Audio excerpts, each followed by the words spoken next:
शीत युद्ध का समापन अफ्रीका में बदलती वास्तविकताओं के अध्ययन की आवश्यकता महसूस कराता है।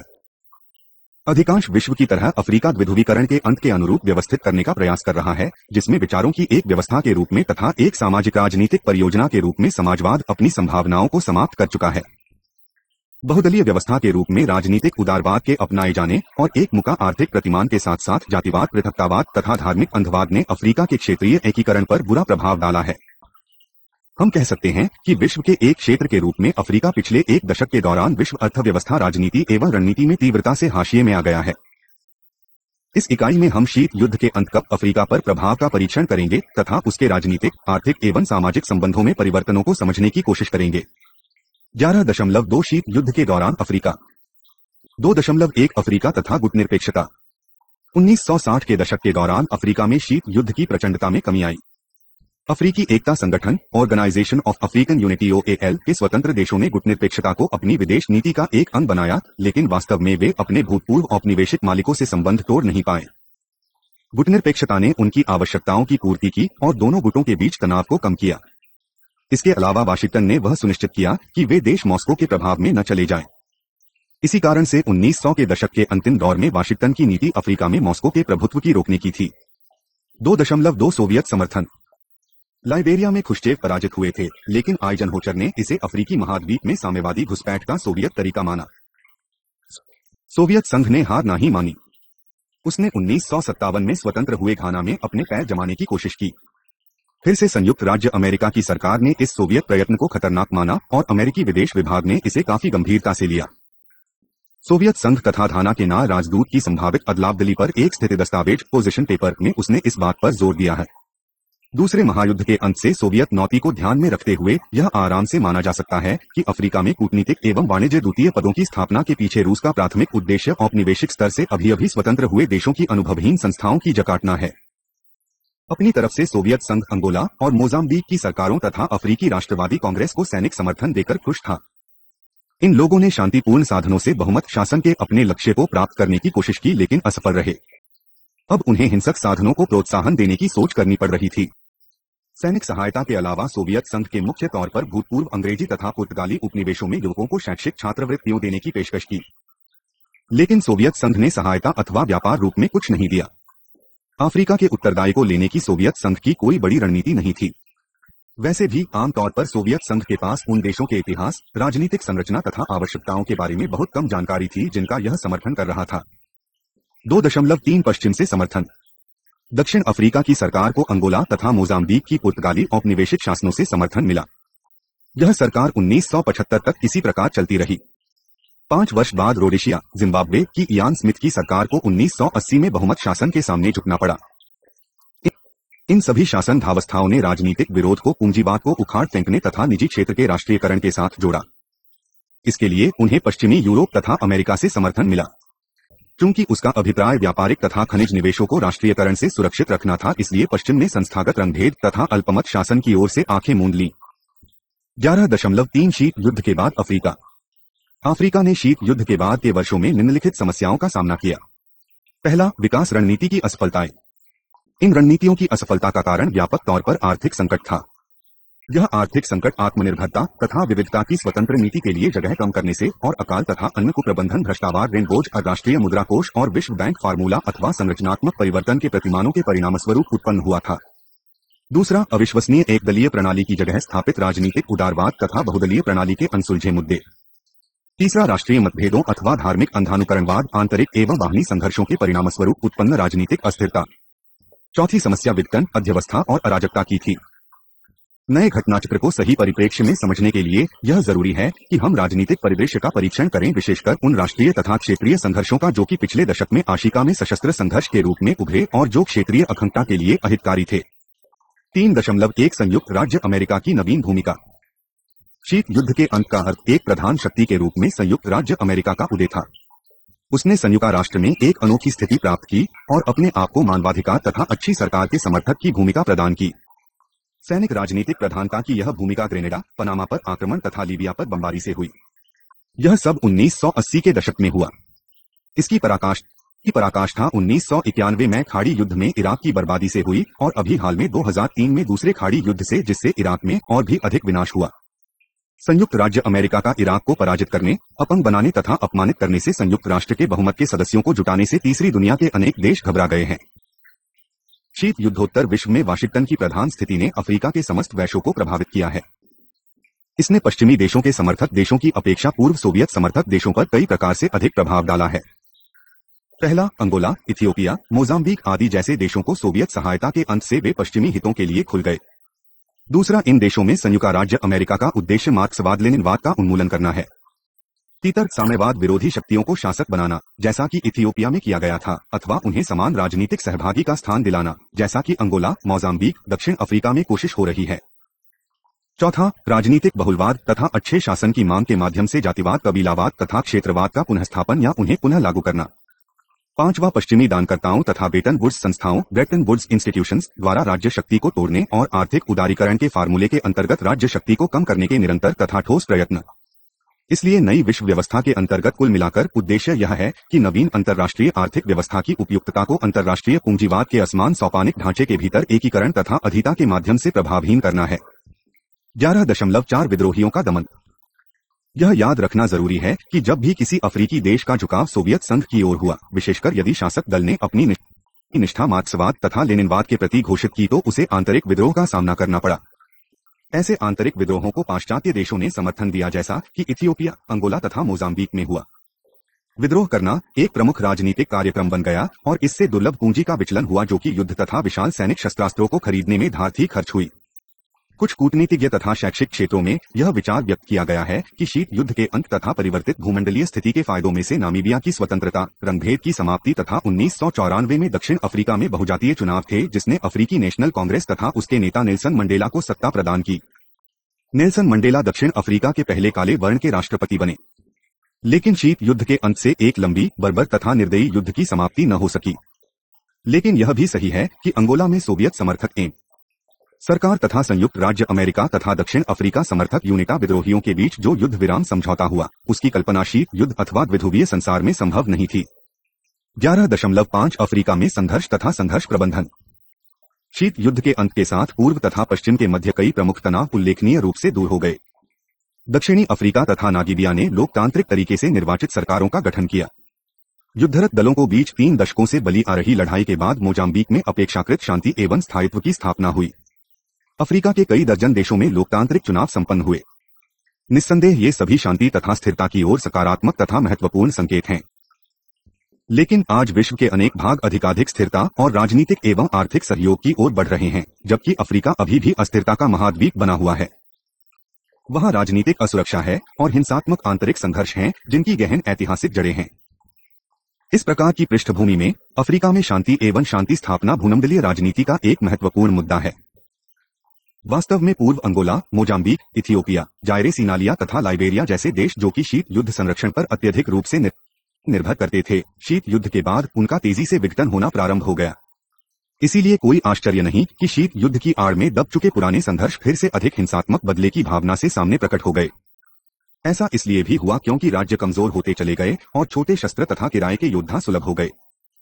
अफ्रीका में शीत युद्धोत्तर काल की एक प्रमुख विशेषता आंतरिक संघर्षों की संख्या, क्षेत्र तथा प्रचंडता में वृद्धि है। ये आंतरिक युद्ध हैं या इनमें राष्ट्रीय सीमाओं को पार करते हुए पड़ोसी देशों में फैलने की संभावना है।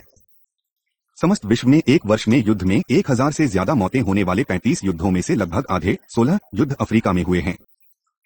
इन हिंसात्मक युद्धों ने कई बार भयानक रूप धारण किया है, जिससे जनता को बेघर, शरणार्थी और प्रवासी होना पड़ा। यह जानना महत्वपूर्ण है कि शीत युद्ध काल के दौरान उपक्षेत्रीय, क्षेत्रीय तथा अंतर्राष्ट्रीय संगठनों के बीच का विभाजन स्पष्ट था। संयुक्त राष्ट्र की परंपरागत भूमिका शांति निर्वहन की कार्रवाइयों का परिचालन तथा राजनीतिक मिशनों की तैनाती था, जबकि क्षेत्रीय तथा उपक्षेत्रीय संगठन मुख्य तौर पर निरोधक कूटनीति तक सीमित थे। हाल के वर्षों में एक नए अंतर्राष्ट्रीय सुरक्षा प्रबंधन के नमूनों का उद्भव होता प्रतीत हो रहा है। इसमें क्षेत्र तथा उपक्षेत्र परस्पर उत्तरदायित्व को स्वीकार करते हैं और सुरक्षा के बोझ को परस्पर बांटते हैं, जिससे केंद्र की जिम्मेदारी हल्की हो जाती है। यही काम पहले संयुक्त राष्ट्र करता था, लेकिन नई व्यवस्था में सहयोग की मांग सभी से की जाती है और सभी आपस में बोझ बांटते हैं। यह विकासमान एक व्यापक भूमंडलीय सुरक्षा प्रबंधन के सिद्धांत के आगमन की सूचना है। यहाँ पर यह दोहराना आवश्यक होगा कि शीत युद्ध के अंत से पश्चिम की दृष्टि में अफ्रीका के महत्व एवं उसकी प्रासंगिकता में उल्लेखनीय कमी आई है। शीत युद्ध की समाप्ति से यह भी आशा की जाती है कि संयुक्त राष्ट्र शांति निर्वहन प्रक्रिया तथा सानी स्थापक के रूप में अधिक संतुलित और बड़ी भूमिका निभा सकेगा। अक्टूबर 1993 में सोमालिया में शांति निर्वहन प्रक्रिया के प्रभावों के विध्वंस ने अफ्रीका में पश्चिमी हस्तक्षेप नीतियों में बुनियादी परिवर्तन किए।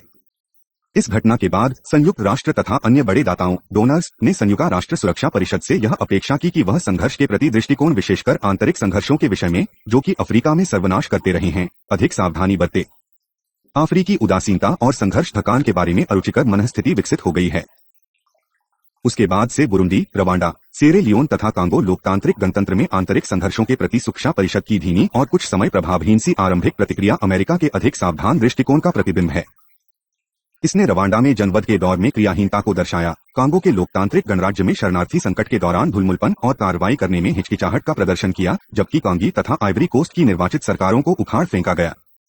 यही नहीं, इस दृष्टिकोण ने संदिग्ध चुनावी नतीजों के साथ चुनी तथा बुरे मानवाधिकार रिकॉर्ड वाली सरकारों की स्वीकृति का प्रदर्शन किया, जबकि ऐसी सरकारें उनकी स्थिरता के हित के अनुकूल थीं। ऐसा इथियोपिया, गुगांडा तथा गैबन में हुआ। 11.6 Organization of African Unity OAU 1960 तथा 1970 के दशकों के दौरान अफ्रीकी एकता संगठन के शांति स्थापना प्रयत्न बहुत थोड़े थे। 1990 के दशक में जैसे ही अंतर्राज्य संघर्ष बहुत बढ़ गए तो यह स्पष्ट हो गया कि 1970 तथा 1980 के दशकों का अस्थायी संघर्ष प्रबंधन आशाओं के अनुरूप नहीं था। इसलिए 1993 में काहिरा में अफ्रीकी एकता संगठन के सम्मेलन में अफ्रीकी राज्यों के अध्यक्ष संघर्ष निवारण, प्रबंधन एवं विभेदन तंत्र mechanism for conflict prevention, management and resolution की स्थापना करने पर सहमत हो गए। इस तंत्र का कार्य संघर्षों का पूर्वानुमान तथा निवारण करना, शांति स्थापना एवं शांति निर्माण गतिविधियों में शामिल होना था। इसमें शांति निर्वहन प्रक्रिया की रणनीति के विकास में अफ्रीकी एकता संगठन के संयुक्त राष्ट्र के साथ सहयोग करने से संबंधित एक उपबंध है। संघर्ष प्रबंधन तंत्र की स्थापना के बाद से अफ्रीकी एकता संगठन ने महाद्वीप में संघर्षों के पूर्वानुमान तथा निवारण के लिए व्यापक तौर पर जपाए एवं पहल की है। इसमें शामिल है एक पूर्व चेतावनी प्रणाली का विकास और आने वाली संघर्ष स्थितियों की संगठन को अग्रिम सूचना देने के लिए एक विश्लेषणात्मक क्षमता का विकास। इनके अलावा संघर्ष क्षेत्रों में अफ्रीकी एकता संगठन के विशेष राजदूतों का प्रयोग करते हुए निवारक कूटनीति के विभिन्न प्रयत्न किए गए। इसके उदाहरण हैं कोमोरोस 1997, कांगो ब्रेज़ाविले 1993, इथियोपिया इरिट्रिया 1998 और कोट जी आइवायरे 2000। फिर संघर्षों को बढ़ने से रोकने के लिए सीमित निवारक तैनाती की व्यवस्था भी की गई है।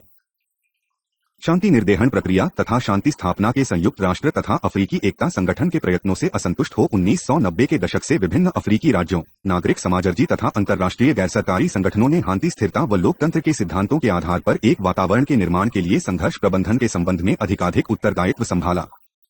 पश्चिम अफ्रीका में उपक्षेत्रीय सुरक्षा की गारंटी प्रदान करने के लिए पहली संस्थागत व्यवस्था 1981 में प्रतिरक्षा मामलों में पारस्परिक सहायता के समझौते protocol of mutual assistance in defence matters के रूप में बनी। लेकिन अगस्त 1990 में पश्चिम अफ्रीकी देशों का आर्थिक समुदाय और उसके सर्वेक्षण गुट मॉनिटरिंग ग्रुप का सहज निर्माण इस उपक्षेत्र की संकटपूर्ण सुरक्षा वास्तविकताओं के प्रत्यक्ष प्रत्युत्तर में हुआ। एक दशक से भी कम समय में सर्वेक्षण गुट ने लाइबेरिया में शांति निर्वहन प्रक्रिया तथा शांति प्रवर्तन पीस एनफोर्समेंट किया और सिएरा लियोन तथा गिनी बिसाऊ में पुनःस्थापन हस्तक्षेप किया। जून 1996 में दक्षिण अफ्रीका विकास समुदाय संधि में राजनीति, सुरक्षा एवं प्रतीक्षा का एक अंग organ on politics, security and defence जोड़ा गया। दक्षिण अफ्रीका विकास समुदाय के अनागत दक्षिणी अफ्रीका तथा बोत्सवाना ने कूटनीतिक दबावों, आर्थिक प्रतिबंध की धमकी और बिगड़ती हुई सुरक्षा स्थिति से निपटने के लिए 7 महीने तक लंबे हस्तक्षेप द्वारा लेसोथो में राजघराने द्वारा तर्ता पलट के प्रयास को रोक दिया। 11.7 राजनीतिक बहुलवाद 1980 के दशक के अंत में अफ्रीकी कार्यसूची के प्रमुख विषय लोकतंत्र तथा अच्छा शासन थे। 1988 की खारतूम घोषणा में विशेष तौर पर शासकों के उत्तरदायित्व को सुनिश्चित करने के लिए मौलिक व्यक्तिगत स्वतंत्रता तथा लोकतांत्रिक भागीदारी की मांग की गई। 1986 में 40 देशों द्वारा पुष्टि किए जाने के उपरांत मानव तथा जनता के अधिकारों का अफ्रीकी charter, African charter on human and peoples rights लागू हो गया। इन प्रयत्नों में एक महत्वपूर्ण मोड़ 1990 में अरवा घोषणा थी, जिसमें विकास तथा परिवर्तन में लोकप्रिय भागीदारी हेतु अफ्रीकी charter, African charter for popular participation in development and transformation को अपनाया गया। इस चार्टर का अफ्रीकी एकता संगठन में व्यापक तौर पर स्वागत हुआ। ये घोषणाएं पूर्वी यूरोप तथा सोवियत संघ में हुई परिवर्तनों की सहगामी थीं। पश्चिमी शक्तियों ने अपनी अफ्रीकी नीति में संशोधन किए। उन्होंने राजनीतिक उदारवाद तथा अच्छे शासन के लिए जोर देना शुरू कर दिया। जन आंदोलनों तथा जनक्रियाओं के दबाव के कारण साम्यवादी शासनों के विघटन के प्रभाव से अफ्रीका में सरकार विरोधी शक्तियों को विद्रोह करने का प्रोत्साहन मिला। परिवर्तन के लिए यह आंदोलन सबसे पहले 1989 में बेनिन के पश्चिमी अफ्रीकी देश में आया और एक साल में ही उसने वहीं तेजी से आवेग पकड़ा। बहुत जल्दी यह आंदोलन लगभग सभी अफ्रीकी देशों में फैल गया। 1990 के दशक के प्रारंभ में राजनीतिक बहुलवाद का आंदोलन एक तूफान था जो कि गैबन, कांगो, माली, केंद्रीय अफ्रीकी गणतंत्र कैमरून, नाइजर डॉगी, जाथरे साक्षी टीम और प्रिंसिपे, केप वर्ड, सोमालिया, घाना, बुर्किना फासो, जाम्बिया तथा कीनिया में छा गया। 11.8 अफ्रीका में संकट। 8.1 निर्धनता। अफ्रीका के आधे से अधिक लोग निर्धनता की निकृष्ट अवस्था में रह रहे हैं। करीब 3 करोड़ लोग अकाल का सामना कर रहे हैं और हजारों मर रहे हैं। 1 लाख से ज्यादा योग्य अफ्रीकी लोग अपने देश को छोड़कर औद्योगिकृत उत्तर विकसित देशों को चले गए हैं। बेरोजगारी बढ़ती जा रही है। इसलिए अफ्रीका में किसी संरचनात्मक परिवर्तन लागू न किए जाने के कारण संकट गहरा होता जा रहा है। नई सहस्त्राब्दी में अब यह खुलकर पता चल गया है कि अफ्रीकियों के पास पश्चिम के देशों को जाने के अलावा कोई और विकल्प नहीं था। समाजवादी गुट के देशों में उन्हें आत्मनिर्भर बनाने के लिए वित्तीय क्षमता नहीं थी। यद्यपि अफ्रीका से सोवियत व्यापार तेजी से बढ़ा, 1934 में वह 340 करोड़ था, लेकिन कुल व्यापार मात्रा का वह केवल 3% था। 50% से अधिक सोवियत निर्यात मशीनरी तथा उपकरण का तथा 15% तेल का था। 1960 से 1990 के वर्षों के बीच में सोवियत संघ ने 37 अफ्रीकी राज्यों से तकनीकी आर्थिक सहयोग के समझौते किए, लेकिन कुल ऋणों का 80% अल्जीरिया, मिस्र, इथियोपिया, गिनी तथा मोजाम्बिक को मिला। इन देशों में तथा कुछ अन्य देशों में सोवियत संघ ने 650 परियोजनाओं का आरंभ किया, जिनमें से 348 परियोजनाएं पूर्ण हुई। बदले में सोवियत संघ को अल्जीरिया तथा लीबिया से तेल, मेडागास्कर, इथियोपिया, युगांडा तथा से कॉफी, गिनी से बॉक्साइट, मोजाम्बिक से काजू और अल्जीरिया तथा मिक्स से कुछ उपभोक्ता वस्तुएं प्राप्त हुई। दूसरी ओर पश्चिमी देशों के साथ व्यापार विश्व पूंजीवादी अर्थव्यवस्था से निकट संबंधित था। इस जुड़ाव के कारण अफ्रीका को $300 अरब से भी ज्यादा ऋण लेना पड़ा। यह ऋण उसके निर्मात के 30 से 35% अंश की खपत कर लेता था। दूसरी ओर विक्रय वस्तुओं की कम कीमतों तथा कीमतों में उतार चढ़ाव के विनाशकारी प्रभावी से बचाने के लिए अंतर्राष्ट्रीय मदद नहीं होने के कारण अफ्रीका की यह स्थिति अन्न संकट से और भी अधिक जटिल हो गई। 8.2 खाद्य संकट। अफ्रीका के अनेक भागों में मोजन की समस्या अन्य आर्थिक समस्याओं, ऋण, विकास तथा निर्यात की विक्रय वस्तुओं की घटती दर के साथ जुड़ गई। संयुक्त राष्ट्र के विश्व अन्न कार्यक्रम अध्ययन अफ्रीका में अन्न सहायता 1990 के दशक के लिए एजेंडा के अनुसार अफ्रीका में अन्न खाद्य संकट इतना भयंकर है कि 11,990 के दशक में वहीं 20 करोड़ लोग अपोषण के शिकार हुए। 1983 से 85 के काल में जबकि अफ्रीका में सबसे ज्यादा खाद्य पदार्थों की कमी रही। 14.2 करोड़ लोग अल्प पोषित थे। दुर्भाग्य से कई तत्वों के कारण अफ्रीका में अन्न उत्पादन में कमी आई। इसमें प्राकृतिक तथा मानवीय कारणों से उत्पन्न पर्यावरण संकट भी शामिल हैं। यह विडंबना है कि 30 साल पहले अफ्रीका खाद्य पदार्थों का प्रमुख निर्यातक था। 1990 से शुरू होने वाले दशक में अफ्रीका को मिलने कली अन्न सहायता का कुल मूल्य का औसत $1 अरब प्रतिवर्ष था। यह राशि विश्व बैंक द्वारा महाद्वीप को मिल रही कुल वित्तीय सहायता के बराबर थी। संयुक्त राष्ट्र अध्ययन के अनुसार औसत में अफ्रीका को दी जा रही समस्त आधिकारिक विकास सहायता का लगभग 7% हिस्सा अन्न खाद्य सहायता का होता है। इथियोपिया जैसे देशों में यह बढ़कर 5% है। यह महाद्वीप के अन्न आयात का लगभग 20% है। यह अनुमान लगाया गया है कि 2010 तक अफ्रीका के अन्न आयात की कीमत $30 अरब से अधिक हो जाएगी। अफ्रीका की आर्थिक स्थिति अत्यंत गंभीर है। वह इतनी गंभीर है कि विकास दर बढ़ाने के सभी प्रयत्न कई कारणों से असफल हो जाते हैं। इन कारणों में शामिल है बाजार तक पहुंच पाने में कठिनाई, भूमंडलीय वित्तीय संसाधनों में नकारात्मक प्रवाह की परेशान करने वाली प्रवृत्तियां, विदेशी निवेश की अपर्याप्तता, गंभीर ऋण मार्ग प्रौद्योगिकी के हस्तांतरण में प्रतिबंध और भूमंडलीय मुद्रा और वित्तीय तथा व्यापार प्रणालियों में असमानताएं। 11.9 नई सहस्त्राब्दी में अफ्रीका अनेक प्रकार की प्रवृत्तियों दिखाई देती हैं। विदेशी सत्ता के पलायन के बाद पूर्वौपनिवेशिक जातीय संघर्ष फिर जमकर उभर आए, जिनका स्थानीय राजनीतिक शक्तियों ने शोषण किया। अफ्रीका में राष्ट्रीयता तथा कबीला आधारित राजनीतिक पहचान भी फिर से उभर रही है। नाइजीरिया में उन्होंने केंद्र सरकार के खिलाफ क्षेत्र आधारित प्रतिपक्ष आंदोलन को भड़काया है। सूडान में एक सशस्त्र विद्रोही गुट है सुहानी जनता मुक्ति सेना, Sudanese peoples liberation army SPLA। यह गुट देश से अलग होने की मांग कर रहा है और सोमालिया और हाल तक लाइबेरिया जैसी जगहों में तो उन्होंने पूरे देश में अराजकता फैला दी है। एक अन्य समान तौर पर अशांत करने वाली प्रवृत्ति यह है कि अफ्रीकी देश एक दूसरे पर आक्रमण करने में संकोच नहीं करते हैं। सशस्त्र सेनाओं को तैनात करने के अलावा रवांडा ने 1997 में विद्रोह अभियान की योजना बनाई, उसे संगठन तथा नेतृत्व प्रदान किया, जिससे मोबुतु को पदच्युत किया गया। अंगोला और युगांडा भी मोबूत के विरुद्ध उठ खड़े हुए। अंगोला का कांगो बेजदिले के हाल ही के नेतृत्व संघर्ष में भी हाथ था। युगांडा, जो कि ऐतिहासिक तौर पर ग्रेट लेक्स क्षेत्र में सैनिक अभियानों की सहायता करता रहा है, अब सूडान के विद्रोहियों की मदद के लिए इथियोपिया तथा इरिट्रिया से मिल गया है। इथियोपिया सोमालिया में विद्रोहियों की सहायता कर रहा है। नाइजीरिया ने शंकाजनक आदेशों के माध्यम से शांति निर्वहन प्रक्रिया में सैनिकों की तैनाती लाइबेरिया तथा सिएरा लियोन में की, लेकिन हर तरफ से विरोध होने के कारण वह अपनी सेनाओं को वापस बुलाने को तैयार हो गया है। इनमें से कई देश एक नए राजनीतिक तथा सैनिक गुट में सम्मिलित हो रहे हैं, जो कि अपेक्षाकृत छोटा है, लेकिन यह महाद्वीप के पुनर्निर्माण की आकांक्षा रखे हुए है। इसके प्रमुख नेता हैं युगांडा, रवांडा, इथियोपिया तथा इरिट्रिया। अंगोला, जिम्बाब्वे तथा दक्षिण अफ्रीका इसमें छोटी भूमिका निभा रहे हैं। इन देशों के साथ तंजानिया, जाम्बिया तथा बुरुंडी की सहानुभूति है। इसी गुट ने मोबुतु को पदच्युत किया था। मोबुतु को हटाने के पश्चात इस गुट ने सूडान के इस्लामिक शासन को उखाड़ फेंकने की और चाद केंद्रीय अफ्रीका गणतंत्र तथा सोमालिया को प्रभावित करने की कोशिश की। इन नेताओं में रणनीति को लेकर मतभेद हैं, लेकिन वे उस अस्थिरता का अंत करना चाहते हैं जो अफ्रीका को 7.1 प्रस्तावना उपनिवेशवादियों से राजनीतिक शक्ति और आर्थिक संसाधनों पर नियंत्रण को छीनकर उन्हें जनता को सौंपने के उद्देश्य से अफ्रीकी राष्ट्रवादी राजसत्ता प्राप्त करना चाहते थे। उनका विश्वास था कि राज्य अफ्रीका में विकास का सूत्रपात करेगा। उन्होंने जनता के प्रामाणिक प्रतिनिधित्व होने के अपने दावे को स्थापित करने के लिए राजनीतिक समर्थन जुटाया। राष्ट्रवाद और विकास के लक्ष्यों की प्राप्ति में राज्य की स्थिति केंद्र में थी। संघर्ष का उद्देश्य शक्ति को बनाए रखने के लिए निरंतर संघर्ष था। स्वाधीनता प्राप्ति के पश्चात अफ्रीकी नेताओं के समक्ष जनता की सामाजिक एवं राजनीतिक आवश्यकताओं की पूर्ति करने का कठिन कार्य था। प्रारंभिक दशकों में अफ्रीकी राज्य स्वाधीनता संग्राम में निहित तथा व्यक्त लोकतांत्रिक शासन के आदर्श तथा आर्थिक विकास के आश्वासन की मान्यताओं की पूर्ति की जनाकांक्षाओं के बीच डगमगा रहे थे, लेकिन इन जनाकांक्षाओं की पूर्ति असंभव थी और यह बात कई अफ्रीकी देशों को बहुत जल्दी पता लग गई। स्वतंत्र सरकारों की विरासत में प्राप्त सरकारी संरचना कमजोर थी और उनमें टिकाऊ क्षमता का अभाव था। फिर भी सरकारी से सामाजिक सेवाएं उपलब्ध कराने तथा आर्थिक अवसंरचना को विकृत करने की आशा की गई। नवोदित राज्यों के लिए निर्मित संविधान औपनिवेशिक राज्य की राजनीतिक व्यवस्था से भिन्न थे। स्वाधीनता के पश्चात एक दशक के भीतर ही विरासत में प्राप्त विभिन्न संवैधानिक व्यवस्थाओं में इतने व्यापक तथा बारंबार परिवर्तन हुए कि उनकी पहचान ही मुश्किल हो गई। उन अफ्रीकी देशों को छोड़कर जहां पर कि सैनिक शासन स्थापित हुआ, शेष सभी देशों में कार्यपालिका एवं विधायिका निकाय, संगठित दल तथा समूह, प्रादेशिक प्रशासन एवं न्यायपालिका के उपकरण और यहां तक कि स्थानीय स्वशासन संस्थाएं जैसी व्यवस्थाएं विद्यमान थीं। लेकिन हम जानते हैं कि उनकी कार्य पद्धति बिल्कुल ही भिन्न थी। समय के साथ साथ प्रशासन, सेना एवं राजनीतिक दलों की भूमिका तथा चरित्र में स्पष्ट परिवर्तन हुए। इस इकाई में हम इन तीनों संस्थाओं के बारे में चर्चा करेंगे।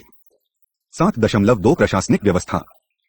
वर्तमान अफ्रीकी प्रशासनिक व्यवस्था के बीज औपनिवेशिक व्यवस्था में मिलते हैं, लेकिन अफ्रीका के इंग्लैंड तथा फ्रांस के औपनिवेशिक राज्यों की प्रशासनिक व्यवस्थाओं में अत्यधिक भिन्नता थी। अंग्रेजों की नागरिक सेवा संरचना सौम्य थी, जबकि फ्रांसीसी व्यवस्था अशिष्ट थी। इन भिन्नताओं के कारण दोनों सेवाओं की मिंग राष्ट्रीय परंपराओं में निहित थे। अंग्रेज स्थानीय शासन पर विश्वास करते थे, जबकि फ्रांसीसियों ने केंद्रीयकरण लागू किया। अंग्रेजों ने लॉर्ड लगवर्ड को अप्रत्यक्ष शासन के सिद्धांत पर विश्वास किया, जिसके अनुसार नवीन अर्जित प्रदेशों में शासन करने का सर्वाधिक उपयुक्त तरीका जनता पर प्रत्यक्ष तौर पर शासन करने की बजाय तत्कालीन राजनीतिक सत्तावानों के जरिए काम करने का था। इसके विपरीत फ्रांस की प्रत्यक्ष शासन पद्धति ने तत्काल राजनीतिक संगठनों के महत्व को कम कर दिया। इसका प्रतिमान नौकरशाही राज्य की फ्रांसीसी अवधारणा से लिया गया था, जिसके अनुसार प्रत्येक स्तर पर अधिकारियों की नियुक्ति होती थी। प्रत्येक स्तर सोपानिक आधार पर उमरी स्तर और अंतः साम्राज्यवादी सरकार से संबद्ध था। इस तरह से फ्रांसीसी अफ्रीकी राज्यों के गवर्नर जनरल पर पेरिस का नियंत्रण था। विभिन्न प्रादेशिक गवर्नर संबद्ध गवर्नर जनरल के अधीन थे। इसी तरह से क्षेत्रीय कमांडेंट डी सर्कल के अधीन प्रधान कैंटन अधिकारी शेफ डी कैनियन था और उसके अधीन प्रधान ग्रामीण अधिकारी शेफ डी विलेज था। कमान की इस श्रृंखला में आदेश ऊपर से नीचे की ओर जाते थे, जिसमें प्रतिपुष्टि नहीं थी और न ही पहल की कोई गुंजाइश। लेकिन सभी अफ्रीकी प्रशासन न्यूनाधिक सीमा में स्थानीय शासन की एजेंसी के रूप में देशी सत्ताधिकारियों पर निर्भर करते थे। फ्रांसीसी तथा अंग्रेजी साम्राज्यवादी शासन की नीतियों में मुख्य अंतर यह था कि जहां फ्रांसीसियों का समांगीकरण असिमिलेशन की नीति का अनुकरण करते हुए काले फ्रांसीसियों की व्यवस्था करना था, वहीं अंग्रेजी नीति निर्धारकों के मन में इस प्रकार के समांगीकरण का कोई विचार नहीं था। विरासत में मिली यह भिन्नता स्वतंत्रोत्तर काल में भी दृष्टिगोचर होती है, लेकिन वह भी सत्य है कि दूसरे विश्वयुद्ध की पूर्व संध्या पर दोनों प्रणालियों एक जैसी दिखने लगी थीं। स्वतंत्रोत्तर काल में अफ्रीकी राजनीति की 3 गणनाओं ने प्रशासनिक शासन तंत्र को प्रभावित किया। पहली प्रवृत्ति तो यह थी कि प्रादेशिक क्षेत्र में शक्तियों का अधिकाधिक केंद्रीकरण हो, जिसने देशी घटकों की पारंपरिक स्वायत्तता को कम कर दिया। दूसरी प्रवृत्ति अन्य संगठित संस्थाओं की महत्ता को गौण करते हुए कार्यपालिका शक्तियों के व्यापक विस्तार की थी। इस संबंध में एक समान विशेषता यह भी थी कि एक अकेले व्यक्ति एक समूह अथवा समाज के विभिन्न घटकों के प्रतिनिधियों के संयोजन में कार्यपालिका शस्त्रियों का केंद्रीकरण किया गया। तीसरी प्रवृत्ति एक दलीय शासन का कानूनी, संवैधानिक अथवा अन्य साधनों से आरोपण करने की थी। यह बात भी महत्वपूर्ण है कि ये प्रवृत्तियों परस्पर छाई हुई थी और एक दूसरे से मिली हुई थीं। इन प्रवृत्तियों के परिणामस्वरूप एक अत्यधिक केंद्रीयकृत प्रशासनिक संरचना का निर्माण हुआ। ऐसी व्यवस्था में नौकरशाही संरचना एकीकृत थी और केवल केंद्र सरकार के प्रति ही उत्तरदायी थी। इस संरचना ने जातीय आधार पर संबंधित समूहों के साथ साथ वास्तविक स्थानीय स्वशासन की आधुनिक संस्थाओं की भूमिका एवं महत्व को नष्ट कर दिया। कई वर्षों तक उत्तरौपनिवेशिक प्रशासन को अनेक चुनौतियों तथा संकटी का सामना करना पड़ा है। स्वाधीनता के पश्चात उपसहाराई अफ्रीका के सामाजिक, आर्थिक एवं राजनीतिक संकट के वास्तविक कारण देशी संस्थाओं एवं प्रबंधक व्यवहार में संरचनात्मक संबंध टूटने के परिणामस्वरूप उत्पन्न हुए संकट में मिलते हैं। इस संकट ने वैधीकरण एवं उत्तरदायित्व के संकट को जन्म दिया, इसलिए लोक प्रशासन के निष्पादन पर बुरा असर पड़ा। नौकरशाहियों पर भी इसका प्रभाव पड़ा। इससे सार्वजनिक संसाधनों का निजीकरण एवं राज्य का विस्थापन हुआ। अफ्रीकी नौकरशाहियों की एक अन्य समस्या व्यापक तौर पर प्रचलित भ्रष्टाचार है। इसीलिए उत्तरौपनिवेशिक प्रशासन पर परिवर्तन के लिए दबाव बढ़ा है। वर्तमान में प्रशासन की संरचना में केंद्रीकरण से विकेंद्रीकरण की और की प्रवृत्ति मिलती है और अब तो विकेंद्रित संघवाद को प्राथमिकता दी जा रही है। सार्वजनिक नीति एवं योजना में भी परिवर्तन हो रहे हैं।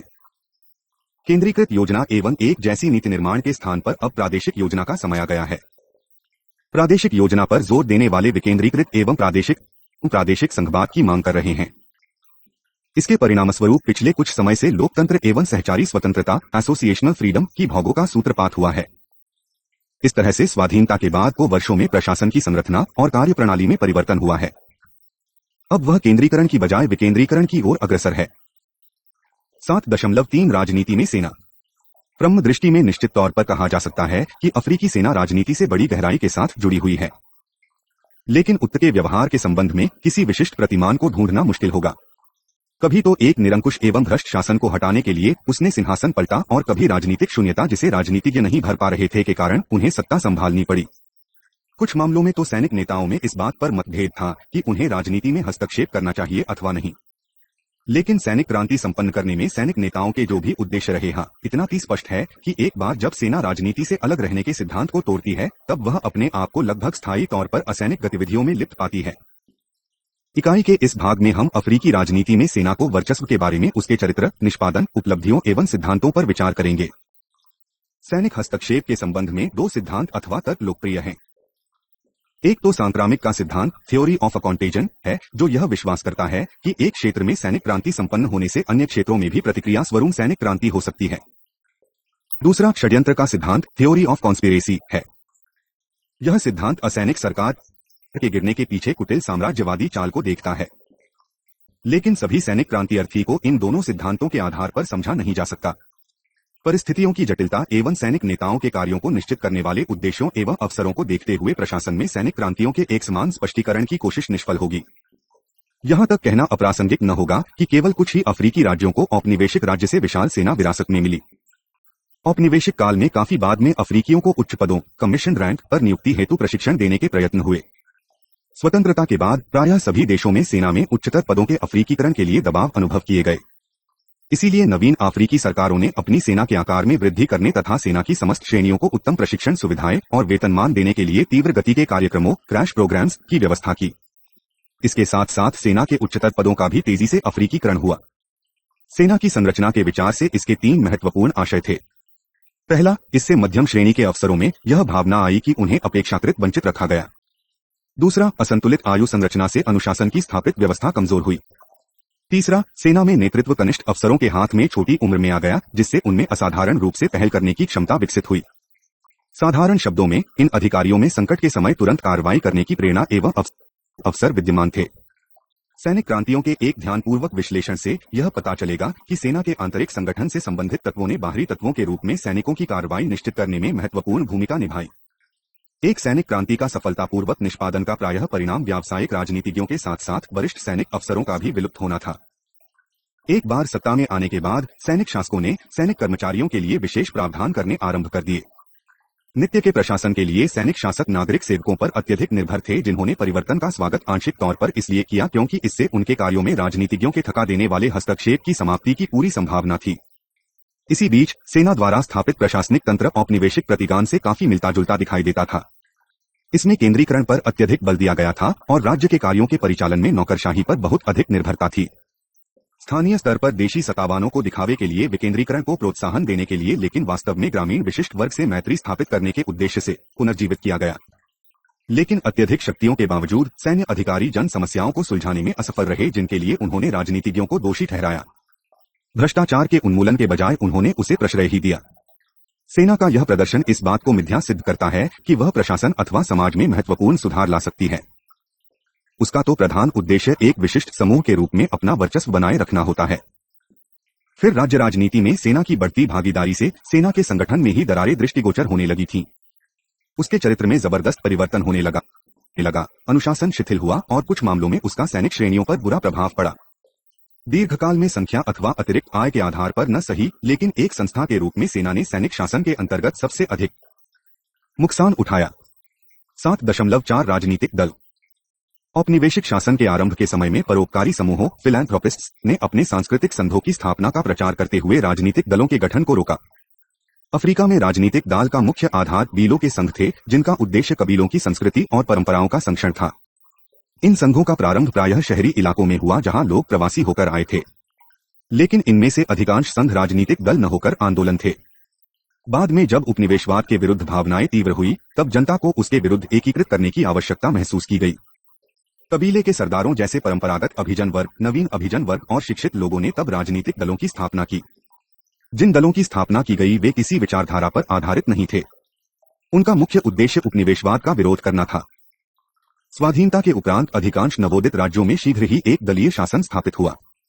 पूर्व एक दल का निर्माण, एक नेता के करिश्मा, एक शक्ति प्रदर्शन के लिए जनता को एकीकृत करने की क्षमता, 3 राजनीतिक समूहों को संगठित करने के तरीकों और 4 नेता द्वारा स्वीकृत आजीवन सदस्यता, जिसका अर्थ यह भी था कि केवल दल के सदस्य ही चुनाव लड़ सकते थे, के आधार पर हुआ। इसी दृष्टिकोण से हमें दल और प्रशासन के संबंध तथा विकासशील राजनीतिक व्यवस्था में दलों की भूमिका को देखना होगा। अफ्रीका में राजनीतिक दल कोई मजबूत अखंड संगठन नहीं थे। वास्तव में दल में स्थानीय और प्रादेशिक समूह शामिल थे। इन प्रादेशिक समूहों में केवल एक ही समानता थी और वह यही थी कि वे शक्ति के फलों को परस्पर बांटना चाहते थे। वे एक ऐसे वर्ग का निर्माण करने में असफल रहे जो क्रांतिकारी आंदोलन का अग्रणी रहता, जबकि दल जनसंगठन के रूप में संगठित रहते। यहाँ प्रश्न यह उठता है कि क्या इस प्रकार के दल अटल पुरुषों एवं महिलाओं के ऐसे निकाय बन सकते थे जो संकीर्ण तथा विघटनकारी शक्तियों के विरुद्ध खड़े होते हुए अपनी दूर इच्छा शक्ति का समाज पर आरोपण कर सकते? इस प्रश्न से वास्तव में कई अनसुलझे मुद्दे सामने आते हैं। एक तरफ यह माना जाता है कि राष्ट्रीय संसाधनों को निदेशित एवं गतिमान करने हेतु जनाधार वाले एक दलों का होना आवश्यक है, तो दूसरी ओर ऐसा प्रतीत होता है कि वे केवल राजनीतिक नेतृत्व को सुरक्षित करने के लिए बड़ी संख्या में समर्थन जुटाने में लगे रहते हैं। दोनों उद्देश्य परस्पर विरोधी हैं। यदि राष्ट्र को इकट्ठा करने का उद्देश्य कुछ सामाजिक एवं आधुनिक लक्ष्यों की प्राप्ति है, तो दल को परिवर्तन का चालक बनना होगा। लेकिन यदि उद्देश्य स्थापित राजनीतिक व्यवस्था की सुरक्षा मात्र है, तो दल प्रशासन के उपकरण बनने के अतिरिक्त कोई अन्य भूमिका नहीं निभा सकता। उपर्युक्त बात को ध्यान में रखते हुए अब हम एक दलीय शासन व्यवस्था में राजनीतिक दलों की भूमिका का परीक्षण कर सकते हैं। अफ्रीकी राजनीति की भाषा को देखते हुए यह समझाया जा सकता है कि अफ्रीकी नेताओं ने एक समय में दलों को सामाजिक एवं राजनीतिक परिवर्तन का सबसे महत्वपूर्ण वाहन क्यों माना। सबसे पहले दल उपनिवेशवाद के विरुद्ध गुलाम लोगों के एक समान मोर्च का प्रतिनिधित्व करता था। दूसरा दल राष्ट्रवादी नेताओं का एक मौलिक हस्तशिल्प था, जबकि औपनिवेशिकों से विरासत में प्राप्त प्रशासनिक संरचना को अविश्वसनीय माना गया। तीसरा प्रशासन के अफ्रीकीकरण करने के लिए दल को उस मंडार रिजर्व के रूप में देखा गया जिसमें से नए लोग भर्ती किए जा सकते थे। वास्तव में प्रशासन से अधिक दल विश्वसनीय प्रतीत हुए। उत्तरौपनिवेशिक व्यवस्था के निर्माण हेतु शासकों ने दल को बहुत सारे कार्य सौंपे। दल सरकार के सभी उपकरणों का पर्यवेक्षक, नियंत्रण एवं समन्वय करता था। वह विकास के लिए व्यक्तिगत पूर्व सामूहिक प्रोत्साहन की आपूर्ति करता था। नवीन राष्ट्र में बच्चों और वयस्कों को नागरिकता का प्रशिक्षण प्रदान करता था। ये एक और जनता को नेताओं के निर्णय कार्यक्रम एवं कार्यों के बारे में सूचना देते थे तथा दूसरी और नेताओं के लिए आवश्यक सूचना एवं समर्थन जुटाते थे। इस तरह से दल जनता तथा नेताओं और केंद्र तथा स्थानीय क्षेत्रों के बीच संचार का प्रमुख उपकरण था। इस तरह से दल राज्य के सहगामिनी हो गया। ऐसे राज्य जिनका चित्रण क्रांतिकारी केंद्रीकृत राज्य के रूप में हुआ, उनमें दल की जनता को एकजुट करने की भूमिका पर अधिकाधिक जोर दिया गया। लेकिन आइवरी कोस्ट तथा कीनिया जैसे राज्यों में, जहां दलीय प्रणाली में कोई प्रतिस्पर्धा नहीं थी, में ऐसा कोई जोर नहीं दिया गया। अंत में एक दलीय प्रणाली में दल अपने पुराने मूल प्रयोजन को भुला बैठते हैं और अपने अस्तित्व को बनाए रखना ही उनका मूल प्रयोजन हो जाता है। सरकार में अपने सुयोग्य वर्ग के शामिल हो जाने से प्रायः दल अपनी मूल फिवन शक्ति खो बैठे। समाज के सपांतरण के किसी वैकल्पिक उपकरण का प्रतिनिधित्व करने की बजाय के सरकार में प्रमाद बनकर रह गए हैं। 1900 के दशक में जब प्रशासन में अंतर्राष्ट्रीय मुद्रा कोष के दबाव में संरचना समायोजन कार्यक्रम की वजह से लोकतंत्र को लागू करने को लिए बहुदलीय प्रणाली का पुनर्सर्जन हुआ, तब जातीय, कबीलाई एवं प्रादेशिक बंधुत्व के आधार पर कई राजनीतिक दलों का उदय हुआ। विभिन्न राजनीतिक दलों के उदय से राजमक्ति एवं राष्ट्रीय संसाधनों पर नियंत्रण के लिए प्रतिस्पर्धा में वृद्धि हुई है। संकीर्ण वर्ग अथवा जातीय समूहों पर आधारित राजनीतिक दलों में राष्ट्रीय एकता एवं दूरगामी सामाजिक परिवर्तन के प्रति कोई दिलचस्पी नहीं है। अतः राजनीतिक दलों में, चाहे वह एकदलीय अथवा बहुदलीय प्रणाली में है, भौतिक उपलब्धियों के प्रति आकर्षण अधिक है और राजनीतिक सिद्धांतों के प्रति उत्साह कम।